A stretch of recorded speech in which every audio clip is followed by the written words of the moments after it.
Hi friends, Pandian stores daily இனி வரப்போகிற எபிசோட்ஸ்க்கான ப்ரிம தான் இந்த வீடியோவில் பார்க்க போகிறோம்.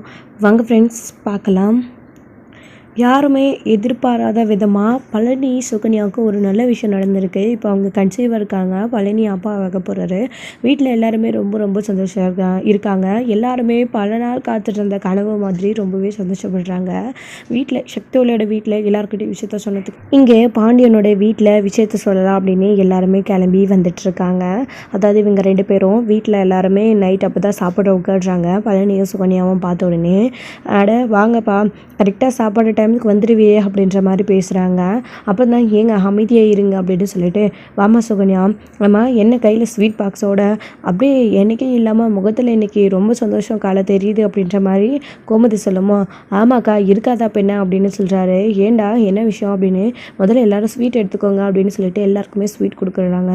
டே என்ன விஷயம்னு சொல்லடா, இப்போ எதுக்குடா சாப்பிட்றப்போ எல்லாருக்கும் ஸ்வீட் கொடுத்துட்ருக்கா அப்படின்னு நினைக்கிறாங்க. நம்ம சரவணன் கூட இருக்கார், எல்லாருமே இருக்காங்க. அப்போ தாரசி ராஜி எல்லாருமே சாப்பிட உட்காந்துட்டு இருக்கும்போது தான் அப்போது எல்லாருக்குமே ஸ்வீட் கொடுத்ததுக்கப்புறமா, என்னம்மா சுகன்யா இவன் சந்தோஷமாக இவ்வளோ சந்தோஷமாக இருக்கான், அதுவும் எல்லாருக்கும் ஸ்வீட்லாம் கொடுக்குறான், என்ன விஷயம், என்ன சொல்லுங்கள், ஏதாச்சும் சந்தோஷமான விஷயம்னு சொல்கிறீங்க என்ன அப்படின்னு கேட்குறாங்க.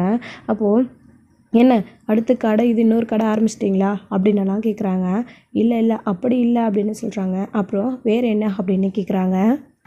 அக்கா அது வந்து ரொம்ப பழனி தயங்குறாரு. என்னம்மா சுகன்யா இவன் இவ்வளோ தயங்குறான் அப்படின்னு கேட்குறாங்க. அது ஒன்றும் இல்லாமாச்சு, எனக்கே சொல்ல ஒரு மாதிரியாக தான் இருக்குது அப்படின்னு சொல்கிறாங்க. அட யாராச்சும் ஒருத்தர் சொல்லுங்கள் இவ்வளோ சர்ப்ரைஸ் வைக்காமல் அப்படின்னு ராஜும் கதிரும் கேட்கவும், நீ சித்தப்பா ஆயிட்டடா அப்படின்னு சொல்லும்போது, என்னது நான் சித்தப்பா ஆயிட்டடா அப்படின்னு ஒன்றும் புரியல நம்ம கதிருக்கு. அப்போ தான் அக்கா அப்படின்னு சொல்லிட்டு, நீ அத்தை ஆயிட்டாக்கா அப்படின்றாங்க. பழனி என்னடா சொல்கிற அப்படின்றாங்க. ஆமாக்கா நீ அத்தை ஆயிட்ட, மாமா மச்சான் நீங்கள் மாமாவாயிட்டீங்க அப்படின்னு சொல்கிறாங்க. இது கேட்கும்போது எல்லாருக்குமே ரொம்ப சந்தோஷம். நீ கொல்லுப்பாட்டி ஆகிட்ட அப்படின்னு சொல்லிட்டு, அம்மா நீ ஆயாவாயிட்ட அப்படின்னு சொல்லிட்டு எல்லாருக்கிட்டையும் பெருமையாக சொல்லவும் எல்லாருமே ரொம்ப ரொம்ப சந்தோஷப்படுறாங்க. இவங்க 2 பேரும் ப்ரெக்னெண்ட்டாக இருக்கிற விஷயம் எல்லாருக்குமே புரிஞ்சு போச்சு. உண்மையிலே வாழ்த்துக்கள் அப்படின்னு சொல்லிட்டு சரவணன், ராஜி, அரசி எல்லாருமே வாழ்த்துக்கள் சொல்கிறாங்க. ரொம்ப ரொம்ப சந்தோஷப்படுறாங்க. அம்மா மீனா சேந்தில் எங்கள் கோட்ரஸில் இருக்காங்களா, சரி நான் அவனுக்கு அப்புறம் ஃபோன் பண்ணி சொல்லிக்கிறேன் அப்படின்னு சொல்லிட்டு பழனி சொன்ன உடனே, இவ்வளோ சீக்கிரம் என்னை வந்து மாமாவாக்கிட்டியடா அப்படின்னு, இன்னும் கொஞ்ச நாள் போனால் நீங்கள் தாத்தாவாயிடுவீங்க, அதுக்குள்ளே நான் உங்களை மாமா ஆக்குனது நல்லது தானே மச்சான் அப்படின்னு பேசிகிட்டு இருக்கவும், ஆமாம் அடுத்தடுத்து இந்த வீட்டில் சந்தோஷமான விஷயம்லாம் நிறைய நினைக்குது. பழனி நீ உண்டாயிருக்கிற, அதாவது நீ அப்பாவாக போகிற சமயத்தில் தான் இங்கே சரவணனும் அப்பாவாயிருக்கான் அப்படின்னு சொன்ன உடனே அவருக்கு ரொம்ப அதிர்ச்சியாக இருக்குது. எனக்கா சொல்கிற அப்படின்னவும், ஏன் சரவணன் இருந்துக்கிட்ட விஷயத்த உங்ககிட்ட சொல்லலையா அப்படின்னவும், இல்லையக்கா அப்படின்றாங்க. மயிலும் உண்டாயிருக்கா, இந்த விஷயம் எங்கள் எல்லாருக்கும் இப்போ கொஞ்சம் நேற்று தான் தெரிய வந்துச்சு, உங்ககிட்ட இந்த விஷயத்த சொல்லலான்னு தான் நினச்சேன். மயில் பிள்ளையும் மாசமாக இருக்கா, சரவணனும் அப்பா வாயிட்டான் அப்படின்னு சொல்லவும், அப்படியே மாப்பிள்ள அப்படின்னு சொல்லிட்டு டபுள் சந்தோஷத்தில் ரொம்பவே சந்தோஷமாக இருக்குது. அடுத்தடுத்து இந்த வீட்டுக்கு அடுத்து 2 குழந்தைங்க வரப்போகுது, ரொம்பவே சந்தோஷம் அப்படின்ற மாதிரி சொல்லிட்டு இருக்காங்க. அப்போது நம்ம கதிர் வந்து இந்த விஷயத்த வச்சு இன்னும் ஒரு விஷயம் யோசிக்கிறாரு. நம்ம முத்துவேல் வந்து பார்த்திங்க அப்படின்னா அப்பத்தா கூட இருக்கணும்னு ஆசைப்பட்டாங்க. அதனால் வந்து இதே சாக்கா வச்சு ஏதாச்சும் ஒன்று பண்ணி அந்த வீட்டுக்கு அனுப்ப முடியுமான்னு பிளான் போட்டு ஒரு பிட்டு போட்டு பார்க்குறாரு. அப்போது அந்த வீட்டில் சித்தி வந்து அம்மாவாயிட்டாங்க, அவங்கள பார்த்துக்க ஒரு ஆள் வேணும்ல, இன்னும் கடையில் வந்து மாமா மட்டும்தான், சித்தப்பா மட்டும்தான் இருக்க போகிறாரு, மாமா மட்டும்தான் அங்கே போய் கஷ்டப்பட போகிறாரு. பேசாமல் அம்மாச்சி நீங்கள் அந்த வீட்டுக்கு போகிறீங்களா அப்படின்னு கேட்கவும் எல்லாருக்குமே ரொம்ப அதிர்ச்சி. ஏண்டா இப்போ தானே எல்லாருமே சந்தோஷமாக இருக்கும், அதுக்குள்ளே உனக்கு ஏண்டா இந்த வைத்தியரிச்சல் அப்படின்ற மாதிரி பழனி கேட்கவும், என்ன மாமா இப்படி சொல்கிறீங்க, அங்கே அவங்க ப்ரெக்னெண்ட்டாக இருக்காங்க, சித்தி ப்ரெக்னெண்ட்டாக இருக்கிற சமயத்தில் யாராச்சும் அங்கே இருக்கணும்ல வயசானவங்க, நல்லது கெட்டது சொல்லி கொடுக்க சித்திக்கு, அப்போ தான் அங்கே இருந்தால் எல்லாத்தையும் பிடிச்சதெல்லாம் செஞ்சு கொடுத்து பிடிச்ச மாதிரி நல்லபடியாக பார்த்துப்பாங்கல்ல, நல்லது கெட்டது சொல்லி கொடுப்பாங்க, எப்போ எப்படி இருக்கணும்னு அவங்களுக்கு தானே தெரியும், அதான் சொன்னேன் அப்படின்றாங்க. அதுக்கோசம் வீட்டை விட்டு துரத்துனவங்கிட்ட என்னை அங்கே போய் நீ நிற்க சொல்கிறியாடா, இதுக்கோசம் என்ன அப்படின்னமோ, இங்கே பாருடா கதிர், எனக்கே அத்தா அந்த வீட்டுக்கு வரத்துல கொஞ்சம் கூட விருப்பம் இல்லை, நீ ஏன்டா இப்போ இந்த விஷயத்தை பற்றி பேசிகிட்டு இருக்க, விடு அப்படின்ற மாதிரி சொல்லிடுறாங்க. இல்லைம்மாம்மா நான் எதுக்கு சொல்ல வரேன் அப்படின்னா, நீ எதுவும் சொல்ல வேணாம் கதிரே, பேசாமல் அமைதியாயிரு, எல்லாம் நல்லா தானே போயிட்டுருக்கு அப்படின்ற மாதிரி கதிரோட வாயை எல்லாரும் அடிச்சுட்றாங்க. ஏன் ராஜு கூட என்னாச்சு கதிர் உனக்கு? இப்போ எதுக்கு அம்மாச்சி அந்த வீட்டுக்கு கிளம்பணும்னு நினைக்கிறேன்? இப்போ அம்மாச்சி இந்த வீட்டுக்கு வந்ததுக்கப்புறம் தான் நம்ம எல்லாருமே ரொம்ப சந்தோஷமாக இருக்கோம். ஏன் நீ கூட அவ்வளோ சந்தோஷப்பட்ட, இப்போ திரும்பவும் அங்கே போக சொல்கிற? வீட்டை விட்டு வெளியில் அனுப்பினவங்க என் சித்தப்பா, அங்கே திரும்பவும் அப்போ தான் அனுப்ப சொல்கிறீங்களா? அதெல்லாம் ஒன்றும் தேவையில்ல கதிர், நீங்கள் அமைதியாக இருங்க. இப்போது சித்தப்பா அப்பாவாக போகிறாரு, அந்த சந்தோஷத்தை கொண்டாடலாம் அப்படின்னு அங்கே வந்து அதுக்காக எல்லாருமே வந்து ரொம்ப சந்தோஷப்படுறாங்க. அப்போது சுகன்யாவுக்கும் வார்த்தை சொல்கிறாங்க, எங்கள் 2 பேரையும் ஆசீர்வாதம் பண்ணுங்கன்னு இவங்ககிட்டையும் ஆசீர்வாதம் வாங்கிக்கிறாங்க. நீ ஆசீர்வாதம் பண்ணுமான்னு சொல்லிட்டு அவங்க கிட்ட கூட ஆசீர்வாதம் வாங்கிட்டு ரொம்பவே சந்தோஷமாக இருக்காங்க. அடுத்து சரி வாங்க எல்லோரும் உட்காந்து சாப்பிடலான்னு சொல்லிட்டு அங்கேயே கூப்பிட்டு உட்கார வச்சு கோமதி எல்லாருக்கும் சாப்பாடு பரிமாறுறாங்க. அவங்களோட சேர்ந்து இவங்க 2 பேரும் சாப்பாடு சாப்பிட்டுட்ருக்காங்க. அப்போது இன்னொரு சைடு இங்கே சக்திவேலுக்கு ரொம்பவே கன்ஃபியூஷனாக இருக்குது. கதிரும் இவங்களும் வர 2 பேரும் முத்துவேலும் ஒரே சமயத்தில் வெளியில் வராங்க. ஒன்றும் புரியலை, ரொம்ப குழப்பமாக இருக்குது, கண்டுபிடிக்கணும் அப்படின்னு சொல்லிட்டு அவருக்கு சந்தேகம் வந்துக்கிட்டே இருக்குது. அதுக்கேற்ற மாதிரி அவரோட கண்ணிலே வந்து இவங்க நல்லா வந்து பட ஆரம்பிச்சிடுறாங்க. இப்போது இன்னொரு சைடு வந்து பார்த்திங்க அப்படின்னா இங்கே சாப்பிட்டு முடிச்சுட்டு எல்லோரும் தூங்க போயிடுறாங்க. ஆனால் நம்ம சரவணன் வந்து பார்த்திங்க அப்படின்னா ஃபோன் வந்து பேசிகிட்டு இருக்காரு அஞ்சலி கிட்ட. இங்கே பாண்டியனுக்கு சரவணன் கடையில் கேட்ட விஷயம் தான் நைட் ஃபுல்லாக ஞாபகம் வந்துட்டே இருக்குது. இப்போது ப்ரெக்னெண்ட்டாக இருக்கிற சமயத்தில் ஒரு வேளை எல்லாருடைய மனசு மாதிரி மெயில் பண்ண தப்பை மன்னிச்சுட்டு இந்த வீட்டுக்குள்ளே கூட்டிகிட்டு வந்து சேர்த்துடலாம் அப்படின்னு பார்த்தாங்க. அதாவது அவங்க ஆள் மனசில் இப்படி தான் நம்ம கடைசியாக முடிவெடுக்க வேண்டியது வருமா அப்படின்னு யோசிச்சுட்டு இருந்தாங்க. அப்படி தான் பண்ணி ஆகணுமா குழந்தைக்காக அப்படின்னு, குழந்தைய கைவிட்டக்கூடாதுன்னு எல்லாரும் நினச்சிட்டு இருந்தாங்க. ஆனால் நம்ம சரவணன் வந்து குழந்தை வேணும் மயில் வேண்டான்னு சொல்லிட்டாங்க. அவருடைய மனசில் இருக்கிற விஷயத்த எல்லாருமா கேட்டு தெரிஞ்சு ஒரு முடிவு எடுக்கிறதுக்கு முன்னாடியே சரவணனே பாண்டியன்கிட்ட இந்த விஷயத்தை பற்றி சொல்லிட்டாங்க. மயில் எனக்கு வேண்டாம், குழந்தை தான் முக்கியம். இன்னொரு தடவை என் வாழ்க்கையில் நான் இன்னொரு தப்பு பண்ண விரும்பலை, இந்த தடவை என் வாழ்க்கையை நான் நல்லபடியாக அமைச்சிக்கிறேன் அப்படின்ற மாதிரி அவர் பேசினது பாண்டியனுக்கு முகத்தில் அடித்த மாதிரி இருந்துச்சு. அதாவது நீங்கள் ஏற்படுத்தி கொடுத்த வாழ்க்கை தான் இப்படி ஆயிடுச்சு, இனி என் வாழ்க்கையை நானே தேர்ந்தெடுத்துக்கிறேன், நான் முடிவு எடுத்துக்கிறேன் அப்படின்ற மாதிரி அவர் சொன்ன மாதிரி இருந்துச்சு பாண்டியனுக்கு. அப்படி தான் அவர் அந்த கண்ணோட்டத்தில் தான் அவருடைய பாண்டியனோட மனசு நோகாமல் கஷ்டப்படாமல் அப்படி ஒரு விஷயத்த அவர் சொன்னார். இப்போ பாண்டியனுக்கு ஒரு தெளிவு கிடைச்சிருக்கும். சரவணன் இப்போ நாம்ளே ஏற்றுக்க சொன்னால் கூட மயிலை ஏற்றுக்க மாட்டேன் அப்படின்னு. இப்போ அடுத்து என்ன பண்ணுறது, கோர்ட்டில் கேஸ் நடந்துட்டுருக்கு. இப்போது அவங்க சரவணனும் வந்து பார்த்திங்க அப்படின்னா மயில் வேண்டான்னு முடிவு எடுத்துட்டாங்க. என்ன பண்ணுறதுன்னு தெரியாமல் ரொம்ப வந்து கன்ஃபியூஷனில் இருக்காங்க மயிலும் நம்ம பாண்டியனும். அதாவது நம்ம மயில் கூட உறுதியாக சொல்லிட்டாங்க, நான் குழந்தைய காரணமாக வச்சு அந்த வீட்டுக்கு வர விரும்பலை, நீங்கள் யாரும் இதை பற்றி கவலைப்படாதீங்க, உங்களை கிட்டாலும் சொல்லல நான் நிறுத்த மாட்டேன் அப்படின்னு. பல பேர் பலவிதமாக மயிலோட வாழ்க்கை விஷயத்தில் ரொம்பவே குழப்பமாகவும் கன்ஃபியூஷனாகவும் இருக்குது. இது எல்லாத்தையும் தாண்டி இங்கே குழந்தை பிறந்தா கூட சரவணன் குழந்தை வேணும் அப்படின்ற மாதிரி பாக்கியம் என் பொண்ணை இப்படி மாதமாக தன்னந்தனியாக தவிக்க விட்டுட்டு பண்ண தப்ப நாங்கள் மன்னிச்சது, அதாவது மன்னிப்பு கேட்டதுக்கப்புறமும் ஒன்றா இருந்ததுக்கப்புறமும் இப்படி இருக்கிறாரு அப்படின்னா, குழந்தை உண்டாயிருக்கு அப்படின்னா கூட இந்த பாசத்தில் கூட அவர் பார்க்க வராமல் இன்னொருத்தி கூட சுற்றிட்டு இருக்காரு அப்படின்னா, குழந்தை பிறந்தாலே அந்த குழந்தைய அவர்கிட்ட காட்ட போகிறது கிடையாதுன்னு இங்கே பாக்கியம் உறுதியாக இருக்காங்க. மயிலும் இன்னொரு தடவை இந்த குழந்தைய காரணமாக வச்சு அந்த வீட்டுக்கு அவர் ஏற்றுக்கணும்னு ஆசையும் படலை, அந்த வீட்டுக்கு போகணும்னு விருப்பமும் இல்லை. இங்கே சரவணனும் மயில் வேண்டான்னு முடிவு எடுத்துட்டாங்க. இப்போது குழப்பத்தில் இருக்கிறது நம்ம கோமதி பாண்டியன் மட்டும்தான். அவங்களுக்கு அடுத்து என்ன முடிவு எடுக்கிறதுன்னு தெரியல. அவங்களுக்கு குழந்தைய முக்கியம். அதே சமயத்தில் கோமதி போய் பார்த்த விதத்துலேருந்து ஸோ மயிலோட வாழ்க்கை அவங்க அம்மாவால் தான் முழுக்க கெட்டது அப்படின்றத இப்போ அவங்களும் புரிஞ்சுக்கிறாங்க. மயில் இப்போ குழந்தையோட தன்னந்தனியாக ஒரு பரிதாப நிலையில் மயில் நிற்கிற மாதிரி அவங்களோட சுச்சுவேஷன் ஆயிடுச்சு. அதுக்காக அவங்க வருத்தப்படலை. ஆனால் இவங்களுக்கு குற்ற உணர்ச்சியாக இருக்குது. மனிதாபிமானம் அப்படின்றது அவங்களுக்கு வேணால் இல்லாமல் இருக்கலாம், ஆனால் நம்ம கோமதி வீட்டாருக்கு அவங்களுக்கு இருக்குது, மீனாவுக்கு இருக்குது, ராஞ்சிக்கு இருக்குது. இதனால் இவங்க எல்லாம் வந்து கோமதியை நினச்சி, அதாவது மயிலை நினச்சி ரொம்ப வருத்தப்படுறாங்க. இப்போது இதெல்லாம் ஒரு பிரச்சனை, இவ்வளோ பிரச்சனை இருக்கிறப்போ இப்போ இன்னொரு பிரச்சனை.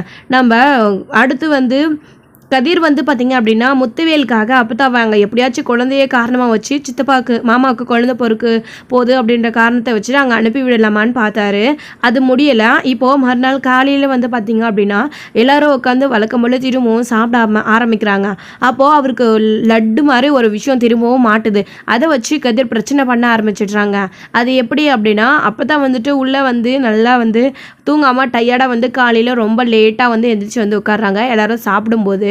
அப்போ தான் என்னாச்சுமா நைட் சரியாக தூங்கலையா அப்படின்னு கேட்கவும், ஆமாம் அம்மாச்சி சரியாக தூங்கலை போல இருக்கே அப்படின்னு ஒருத்தர் கேட்டுட்ருக்குவோம். ஆமாம் சரியாக தூக்கமே வரல, நைட்டெல்லாம் புழுக்கமாக இருந்துச்சு, கொசுக்கடி அப்படின்ற மாதிரி சொல்லவும், கவலைப்படாதீங்க சீக்கிரமாக அந்த ரூமில் ஏதாச்சும் ஒன்று பண்ணலாம் அப்படின்ற மாதிரி நம்ம பாண்டியன் சொல்லுவோம். ஆமாங்க அம்மா அந்த ரூமில் தூங்குறதுக்கு ரொம்ப கஷ்டப்படுது போல இருக்குது, ஏசி இல்லாமல் அம்மா தூங்குறதுக்கு கஷ்டப்படுது போல இருக்குது, அங்கே இருந்த வரைக்கும் நல்லா சொகுசாக இருந்துச்சு, இப்போ இங்கே வந்து அம்மாவை கஷ்டப்பட விடக்கூடாதுங்க, அந்த ரூமுக்கு எப்படியாச்சும் ஒரு ஏசி வாங்கி மாட்டணும் அப்படின்னு கோமதி சொல்லுவோம். வாங்கி மாட்டிட போச்சு அத்தைக்கு இல்லாததா அப்படின்னு சொல்கிறாங்க. அப்போது இங்கே ராஜுமே இருந்துக்கிட்டு, ஆமாம் அம்மாச்சி நீங்கள் கவலைப்படாதீங்க, அதான் அத்தையும் மாமாவும் சொல்லிட்டாங்கல்ல ஒரு ஏசி வாங்கிட்டு வந்து மாட்டுவாங்க அப்படின்றாங்க. ஏசி எதுக்கு வாங்கிட்டு வந்து மாட்டணும், பேசாமல் ஏசி இருக்கிற வீட்டுக்கே போக வேண்டியது தானே அப்படின்ற மாதிரி கதிர் பேசுதும் எல்லாருக்குமே மனசு ரொம்ப கஷ்டமாயிடுச்சு. முக்கியமாக அப்பத்தாவுக்கு. டே கதிரை என்னடா சொல்கிற அப்படின்னுமோ, ஆமாம் மச்சி எதுக்கு நீங்கள் இங்கேருந்து கஷ்டப்படுறோம் ஏசி இல்லாத வீட்டில், நீங்கள் அங்கே சொகுசாக வசதியாக நல்லா வாழ்ந்தவங்க, ஏதோ உங்கள் பிள்ளை கோவத்தில் முடிக்கிட்டாருன்றதுக்காக இங்கே வந்துட்டீங்க, சரி அங்கேயே போய் இருக்கலாம்ல அப்படின்ற மாதிரி சொல்லவும், டே உனக்கு என்னடா ஆச்சு, அப்பத்தான் மேலே உனக்கு என்னடா கோவம், இல்லை உங்கள் 2 பேருக்குள்ளே ஏதாச்சும் சண்டையா அப்படின்றாங்க. அதெல்லாம் எதுவும் இல்லையே அப்படின்னு கதிர் சொல்கிறாரு. அப்புறம் எதுக்குடா ஏன் அம்மாவை வீட்டு விட்டு துரத்தணுன்ற மாதிரியே பேசுகிறா அப்படின்றாங்க.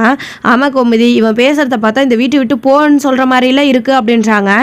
அப்படியெல்லாம் நான் சொல்ல வரல, அவ்வளோ கஷ்டப்பட்டுக்கிட்டு இந்த வீட்டில் இருக்கணுன்ற அவசியம் யாருக்கும் எதுவும் கிடையாது, ஏசி வாங்க மாட்டுற அளவுக்கு நம்ம வீட்டில் வசதியும் கிடையாது ஒன்றும் கிடையாது, வசதியாக வாழ்ந்தவங்க அவங்க அந்த வீட்டிலே போய் அவங்க மகன் வீட்லேயே நல்லா சந்தோஷமாக வாழ்ந்துட்டு போகிறாங்க, இங்கே எதுக்கு இருக்கணும் அப்படின்ற மாதிரி கதிர் கோவத்தோடு பேசிட்டு போகவும் எல்லாருக்குமே ரொம்ப ரொம்ப அதிர்ச்சி. கண்ணு மூடி திறக்கிற வாழ்க்கை கதிர் அப்பத்தாவை பற்றி என்னென்னமோ பேசிடுறாரு.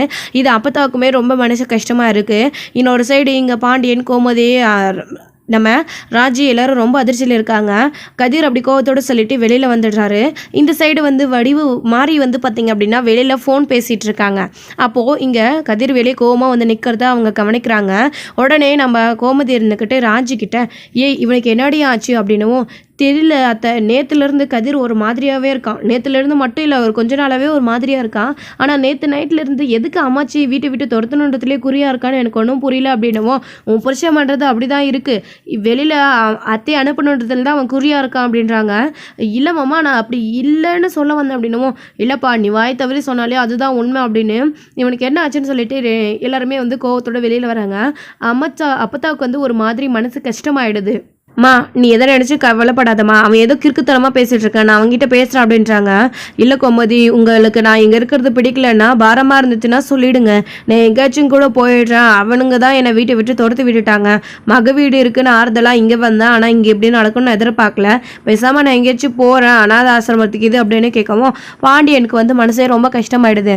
அத்தை நீங்கள் எதுக்கு அனாத ஆசிரமத்துக்கு போகணும், உங்களுக்கு என்ன வீடு இல்லையா வாசல் இல்லையா, மக இருக்கா, நாங்கள் பார்த்துக்குறோம், மாப்பிள்ளை இருக்கும், பேத்தி பேரமா இருக்காங்க, நீங்கள் ஏன் கவலைப்படணும், நீங்கள் எதுக்கு ஆசிரமத்துக்கு போகணும் அப்படின்னுவோம், பேரந்தானா மாப்பிள்ளை இப்போ வீட்டை விட்டு போகணுன்னு சொல்கிறான் அப்படின்னு கேட்கவும், இவனுக்கு என்ன ஆச்சு கோமதி எதுக்கு இப்படி கிறுக்குத்தனமாக பேசிட்டு இருக்கான், இப்போ பாரு அத்தை மனசு எவ்வளோ கஷ்டப்படுது எங்க அவன் அப்படின்னு சொல்லிட்டு கோவத்தோட எல்லாருமே வெளியில் வராங்க. வெளியில் வந்ததுக்கப்புறம் முதல்ல நம்ம ராஜி வராங்க. கதிர் உனக்கு என்ன ஆச்சு, என்ன பேசிட்டு இருக்க நீ, அம்மாச்சி கிட்ட ஏன் இப்படிலாம் பேசுகிற, அவங்கள எதுக்கு இப்போது வீட்டு விட்டு போகணுன்ற மாதிரியே பேசுகிற அப்படின்னவோ, ஆமாம் விருப்பம் இல்லாமல் இங்கே அப்படியெல்லாம் கஷ்டப்பட்டுக்கிட்டு யாரும் இங்கே இருக்கணுன்ற அவசியம் கிடையாது, பேசாமல் அவங்க வீட்டுக்கு அவங்கள போக சொல்ல அப்படின்னுவோம். டேய் உனக்கு என்னடா கஷ்டம் வந்துடுச்சு, நீ சம்பாதிச்சு வந்து போடுறியா என்ன, அவங்க இந்த வீட்டில் இருந்து கஷ்டப்படுறது, ஏசி வேணும்னா நான் வாங்கிட்டு வந்து மாட்ட போகிறேன், இங்கே சொகுசாக அமைச்சு இருக்க போகிறாங்க, உனக்கு என்னடா கஷ்டம் அப்படின்ற மாதிரி இங்கே பாண்டியன்னு கேட்கவும், ஆமாம் இப்படி எதுக்கு ஒவ்வொரு நாளும் அவங்க இங்கேருந்து கஷ்டப்படுறதும் அந்த வீட்டிலேருந்து மாத்திரை வர்றதும் சோப் வர்றதும் அங்கேருந்து இவங்களை கவனிச்சுக்கிறதும், அதுக்கு எதுக்கு நாம் வந்துட்டு இவங்களை இங்கே வச்சு பார்த்துக்கணும், துரத்து விட்டவங்களே பேசாமல் அங்கேயே வச்சு பார்த்துக்கிட்டுமே நம்மளுக்கு என்ன தலையெடுத்து அப்படின்ற மாதிரி பேசுவோம். எல்லாருக்கும் ஒன்றுமே புரியாமல் குழம்பி போய் நிற்கிறாங்க. அப்போ தான் அம்மாச்சியும் வெளியில் வராங்க. டே கதிரை என்னடா ஆச்சு உனக்கு, இந்த அம்மாச்சி மேலே என்னடா கோபம் அப்படின்றாங்க. பேசாதங்க அம்மாச்சி, நான் சொல்கிறதுல என்ன தப்பு இருக்குது, உங்கள் பேர் அங்கேருந்து மாத்திரை வாங்கிட்டு வந்து கொடுக்குறது, போண்டா வாங்கிட்டு வந்து கொடுக்குறது, வடை வாங்கிட்டு வந்து கொடுக்குறது, பத்தாததுக்கு சோப்பு வாங்கிட்டு வந்து கொடுக்குறது, இதெல்லாம் இதெல்லாம் எதுக்குன்னு நினச்சிட்டு இருக்கீங்க? எல்லாம் நானும் கொஞ்ச நாளாக பார்த்துட்டு தான் இருக்கேன். அரசி இந்த விஷயத்தை பற்றி என்கிட்டயும் சொன்னா, எல்லாம் அங்கேருந்து வாங்கிட்டு வந்து கொடுக்கறதுக்கு பேசாமல் நீங்கள் அங்கேயே இருக்கலாம்ல. பத்தாததுக்கு கொசுக்கடி வேற. உங்களுக்கு வசதி இங்கே இருக்காது. அங்கே பஞ்சு மெத்தையில் நல்லா மெத்தையில் படுத்து தூங்குறவங்க சொகுசாக வேலைக்கு நல்லா சாப்பாடு மாத்திரை மருந்துன்னு உங்களை நல்லா பார்த்துக்கிட்டாங்க. இங்கே வந்து வசதி இல்லாத வீட்டில் நீங்கள் எதுக்கு அட்ஜஸ்ட் பண்ணிட்டு வெளியில் சந்தோஷமாக இருக்கிற மாதிரி நடிச்சுக்கிட்டு என் மக கூடயும் என் பேரன் பேத்திங்க கூட இருக்கிறது தான் சந்தோஷம். நீங்கள் எதுக்கு நடிச்சிட்டு இருக்கீங்க? என்ன போக இடம் இல்லாமல் இங்கே இருக்கீங்களா அப்படின்னு உடனே பயங்கரமாக ரொம்ப வருத்தப்படுறாங்க அம்மாச்சி. முக்கியமாக பாண்டியனுக்கு கோவம் வந்து ஓங்கி பலாருன்னு கதிர அறையவே செஞ்சிடுறாங்க. போடுங்க இன்னும் 2 அப்படின்ற மாதிரி கோமதியும் சொல்கிறாங்க. அத்தை மாமா அப்படின்னு சொல்லிட்டு ராஜு ஒரு பக்கம் இவன் பேசுறது ஏதாச்சும் சரி இருக்கா? எங்கேயோ போக இடம் இல்லாமல் நம்ம வீட்டுக்குள்ளே வந்து ஒட்டிக்கிட்டாங்கன்ற மாதிரி பேசுகிறான். அவன் அம்மாச்சிடா அத்தைடா ஏன் அத்தை உங்களை அவங்க தூக்கி வளர்க்கலனாலையும் உங்களுக்காக ஒவ்வொரு நாளும் அவங்க எப்படி ஏங்கி துடிச்சாங்கன்றது எனக்கு மட்டும்தான் தெரியும்.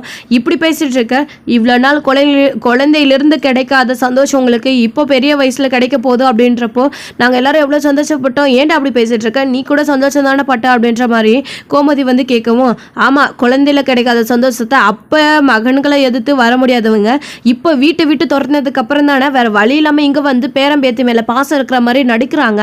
அப்போவே அந்த பாசம் இருந்துச்சு அப்படின்னா அவங்க என்ன சொன்னாலையும் சரின்னு சொல்லிட்டு தூக்கி போட்டுட்டு ஓடி வந்த மகளையும் பெற்றுக்கிட்ட குழந்தை பேரங்களையும் தூக்கி வளர்த்துருக்கணும்ல. அப்போ வராதவங்க இப்போ எதுக்கு வந்திருக்காங்க? அதான் நான் சொல்கிறேன்ல போக இடம் இல்லாமல் இங்கே வந்திருக்காங்க வேறு வழி இல்லாமல். ஆனால் இங்கே வந்து இருக்கிறதுக்கு ஒரு காரணம் பேரம்பேத்தி மேலே பாசம் இருக்குது அப்படின்றது அப்படின்னு கதிர் எக்கு தப்பாக பேசிடுறாங்க. இதெல்லாம் கேட்கும்போது அப்போதாக்கு ரொம்ப வருத்தமாட்டுக்கு அவங்க ரொம்ப அழகவே ஆரம்பிச்சிடுறாங்க. மாப்பிள்ள கோமதி தேவையில்லாமல் உங்கள் குடும்பத்துக்குள்ளே சண்டை வேண்டாம். கதிரே நான் அப்படி எதையுமே நினச்சி இந்த வீட்டுக்குள்ளே வரலப்பா. எனக்குன்னு நீங்கள் எல்லாரும் இருக்கீங்கன்னு நம்பி தான் வந்தேன். பரவாயில்லப்பா பரவாயில்ல. மகனும் என்னை விட்டு துரத்திட்டான், பேரனும் துரத்திட்டேன். எனக்கு இந்த வீட்டில் இனி என்ன இருக்குது? நான் எங்கேயாச்சும் போகிறேன் அப்படின்ற மாதிரி இங்கே போயிட்டுருக்குவோம். எங்கேயும் போக தேவையில்ல, போய் உங்கள் பிள்ளை வீட்டிலே இருங்க அப்படின்ற மாதிரி தான் கதிர் சொல்லிட்டு இருக்காங்க. போதும் வாயை மூடுடா அப்படின்னு பாண்டியன் சொல்கிறாரு. இதோட இந்த எபிசோடு வந்து முடிச்சிருக்காங்க. ஸோ அடுத்தடுத்த எபிசோடில் என்ன நடக்க போகுது, கதிர் நினச்சது நடக்குமா, பாண்டியன் என்ன செய்ய போகிறாங்க அப்படின்றதெல்லாம் வெயிட் பண்ணி நெக்ஸ்ட் வீடியோவில் பார்க்கலாம். Friends thank you. இந்த வீடியோ உங்களுக்கு பிடிச்சிருந்தா லைக் பண்ணுங்கள், ஷேர்